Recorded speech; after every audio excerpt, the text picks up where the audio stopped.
General Esmeraldo Acorda. My question is, will be addressed to any of the principals. If God willing, you become the President of the Philippines, what would you do in order to fully implement all these benefits that are due to the veterans, particularly that Section Republic Act 76, which provides that any veteran who reaches the age of 70 is considered administratively disabled and is entitled to 1,700, and the spouse is supposed to be entitled to 500. May kasabihan po na anuhin pa ang damo, pupatay ng kabayo. Now, as a matter of suggestion, I would like to take advantage of the presence of our chairman of the Lotto. PAGCOR provides for the lights, schools, etc. for including the sweepstake and Lotto. Maybe the amount could be tapped from the PAGCOR and Lotto to subsidize the pensions and benefits of these veterans. Thank you. Thank you very much. Yes, Secretary De Villa would like to start. Jay, sana'y marapati ng aking mga kasamahan. Ako muna sumagot dito sapagkat ito ay siyang pinangangalagaan ko ng 6 na taon nang ako ay kalihim ng tanggulang bansa, at ang mga veterano ay sinisikap naming ibigay at talaga sa kanila ang kanilang kinakailangan na ayon sa batas. Nung ako po ay lumabas sa tanggulang bansa at iniwanan ko na, ay 3,000 na po ang pensyon ng mga veterano, ngunit po yung 70 years old and above, ang arrears po ay umabot na sa 6 billion. Dahilan po sa taon-taon, inilalagay ko sa budget, pagdating naman po sa DBM, tinatanggal. Kaya po, sa laki ng ating pork barrel, kung ako po ang maging presidente, isisiguro kong naririyan po yung inyong perang yan at doon po natin kukunin sa pork barrel ng mga politiko. Thank you very much. Senator Santiago.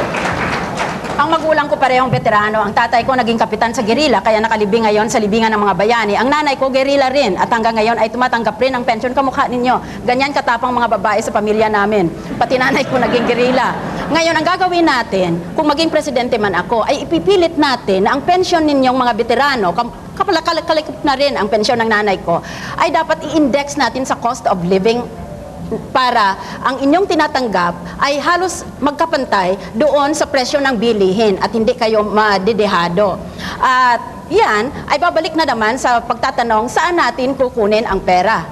Nung ako Immigration Commissioner, pinatunay ko sa buong sambayanan, napakadaling kumita ng pera kung talagang sincero at tapat ang opisyal ng gobyerno. Iyan ay makukuha mo sa paghinto ng graft and corruption, lalo na sa BIR at sa Bureau of Customs. Tapos ibibigay sa lahat na nangangailangan kamukha ng mga veterano. Thank you very much, Senator Santiago. Senator Rocco. Yung pong dapat palitan natin dyan ang budget process. Sa ngayon kasi ang budget process nagsisimula sa Presidente ng expenditures program. Dapat bago pa matapos ng Presidente ang kanyang expenditures message sa Kongreso, dapat may partisipasyon na po ang people's organization at ang mga iba-ibang naaapektuhan ng batas na nilalagyan ng mga phrase like this as from otherwise unappropriated funds.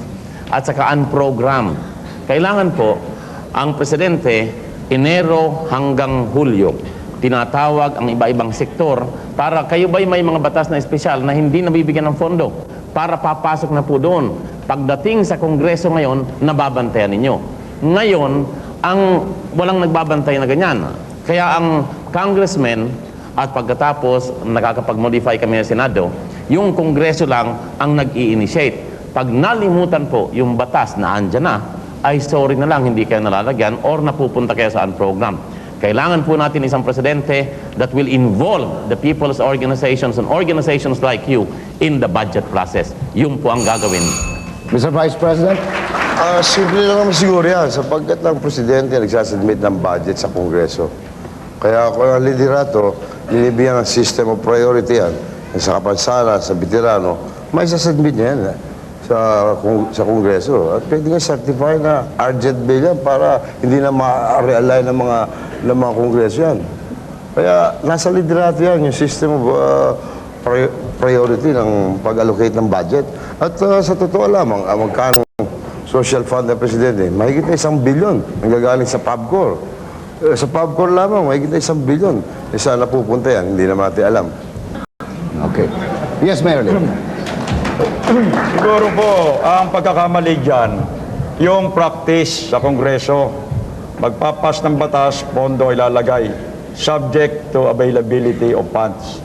Yan po dapat tanggalin yung phraseology na yan eh. Dahil yan consuelo di bobo lang. Ayan na nga, dumadaing ng ating mga veterano na ang daming batas. Wala namang pondon lagi. Dahil yun yun nga sinasabi ni Senator Enrile, creating a false hope. Paasa yung mga tao for political purposes. Dapat magkaroon ng batas ng isang mambabatas pag nag-propose ng ganong bill subject to availability of funds, kinakailangan maidemanda yung taong yon dahil nanloloko sa mga sektor, sa mga tao. Ang mga veterano po, nagwis ng buhay yan, nagsakripisyo para sa bayan. Mga kabayanihan ang pinamalas niyan sa ating bayan. Dapat kung tayo magiging karapat dapat sa kanila, tungunin yung kanilang pangangailangan. Ibigay sa kanila yung nasa batas, hindi yung subject to availability of funds o i-reprogram, i-realign. Panloloko po ang ginagawa dyan. Senator Enrile. Pag ako ay naging presidente, alam ko yung problema na yan ipatupad ko yung mga batas na yan. Ngunit, alam ko na ang pera ng gobyerno sa lahat ng mga ganyang batas na may appropriation, hindi sapat. Kailangan iprograma ang liquidation ng mga back obligation na yan. Para sa ganun matatapos at a certain time sa ating kasaysayan bilang bansa. Kaya para sa ganun, mapakinabangan ng mga veterano yung kanila inaasahan. Manuring, Chairman? Well, Jay, nabanggit na rin ang lotto at sweepstakes dito, no?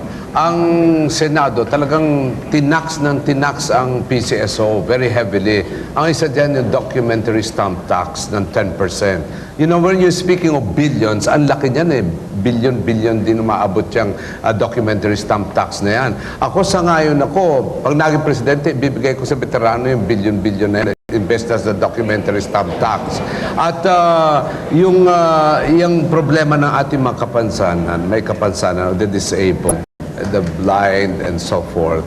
Yan ay kumikita yan sa sweepstakes, pagbebenta ng sweepstakes. Pero talaga pong milyon-milyon sila sa Pilipinas na kailangang matulungan.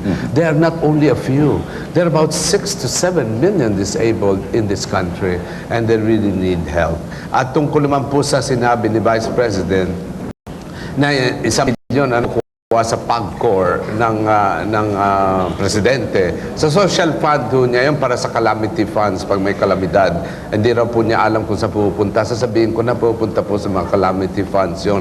Pero mas malaki po ang tinitulong ng Philippine Charity Sweepstakes Office kaysa sa PAGCOR sa mga mamamayan. Sa amin po pinadadala ng PAGCOR may mga sakit at kami yan nagpapagamot. Thank you very much, Mr. Chairman. Governor? I agree with Mayor Lim that we should tell the truth. And the truth is this. Ang dami-dami pong batas ng ganun na hindi ma-implementa, even if we wanted to, no matter how we program it. The interest alone is galloping forward. 6 billion na yun ngayon. The truth is it cannot be implemented unless you widen the income of government. It can be done not even through taxation. And we have proven it in some areas in the Republic. Because the truth of the matter is that there are certain administrators in this country who have proven through their track record that they are capable of increasing the pie and not lying to the people and telling them that it can be done because it cannot unless you increase the pie. Thank you very much, Mr. Speaker. Well, yung mga problema ng ating mga veterano, there are two solutions. One, the local solution na mayroon na tayong appropriation, kailangan lang bibilisan ang transfer of funds to that appropriation at ginagawa na ni Presidente Ramos yan. Kaya per year natataasan po natin ang napupunta sa mga veterano pero kulang pa. Second solution, mayroon na kaming bill na tinutulak ngayon sa Kongreso ng Pilipinas. Kinawas na po namin si Presidente Clinton at saka si Speaker Gingrich at saka si Senado. Si Speaker Gingrich ngayon may nilagay na additional appropriation na $25 million which translates to